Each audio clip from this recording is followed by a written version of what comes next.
How do you mathematically and graphically describe the phenomena of diffraction?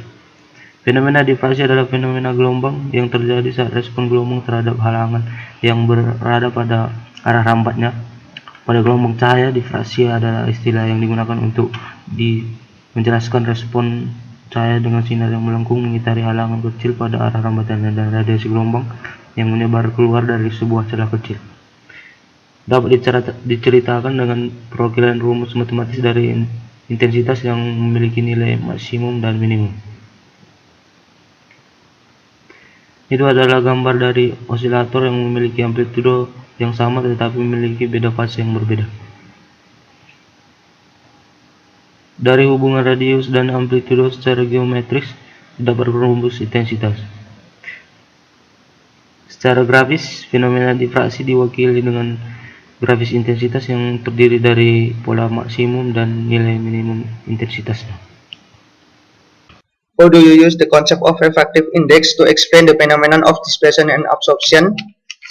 Indeks bias adalah suatu konstanta yang nilainya didasari oleh perbedaan kecepatan cahaya di medium dengan di ruang hampa. Hukum Snell dapat didapat dengan membandingkan panjang gelombang. Pada gambar berikut ditampilkan gelombang elektrik melewati suatu permukaan gelas. Dengan menganalisanya kita dapat mengetahui medan magnet di titik P sebagai berikut. Suku pertama adalah medan di sumber dan suku kedua adalah medan di dalam lempeng gelas. Dari gambar ini kita dapat mengetahui hubungan antar medan, lalu dengan sedikit penurunan dapat ditemukan rumus indeks bias. Indeks bias dipengaruhi beberapa faktor. Perubahan indeks bias karena perubahan frekuensi disebut dispersi. Pada gambar berikut membuktikan bahwa ada sebuah peredam dilambangkan dengan gamma, lalu rumus akan menjadi seperti berikut. Pada rumus tersebut terdapat dua bagian, lalu kita bisa menjadi dua bagian yaitu bilangan real dan imajiner. Kembali ke rumus medan dengan substitusi, maka rumus akan sebagai berikut. Suku pertama bilangan real dan suku kedua imajiner yang disebut indeks absorpsi karena nilainya kurang dari 1 dan negatif. Ini kita akan membahas tentang bagaimana caranya menerapkan konsep reaktif indeks bias dalam damping radiasi dan scattering. Radiasi damping merupakan hambatan dari pergerakan oscillasi partikel dengan menyerap energinya. Hal tersebut dapat dipresentasikan dengan nilai Q. W itu merupakan energi total dari osilasi.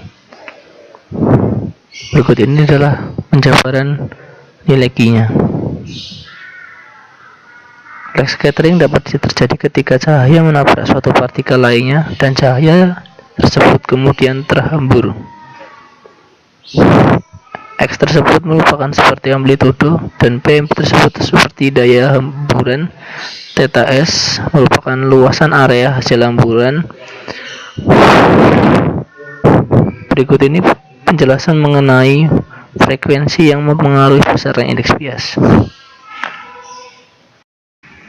Pertanyaan keempat adalah mengenai polarisasi cahaya. Yang pertama saya jelaskan adalah urutan terjadinya polarisasi. Pertama, adanya cahaya tidak terpolarisasi atau cahaya pada umum. Cahaya itu adalah suatu medan elektromagnetik mengandung medan listrik yang mengandung dua osilasi, yaitu osilasi X dan Y. Lalu ketika cahaya menembus suatu membran dengan molekul asimetris, maka cahaya tersebut akan terpolarisasi. Jenis-jenis polarisasi cahaya, yang pertama ada polarisasi linear, yang kedua ada polarisasi eliptis, dan yang ketiga ada polarisasi sirkular.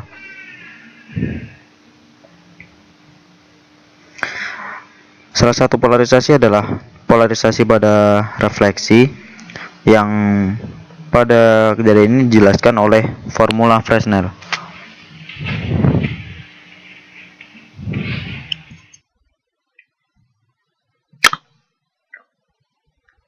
Masuk ke pertanyaan terakhir, yaitu tentang ide aplikasi.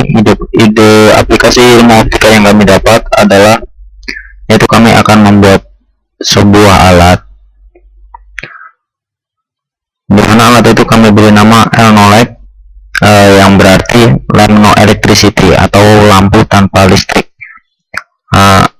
Fungsinya adalah mengganti lampu listrik di siang hari.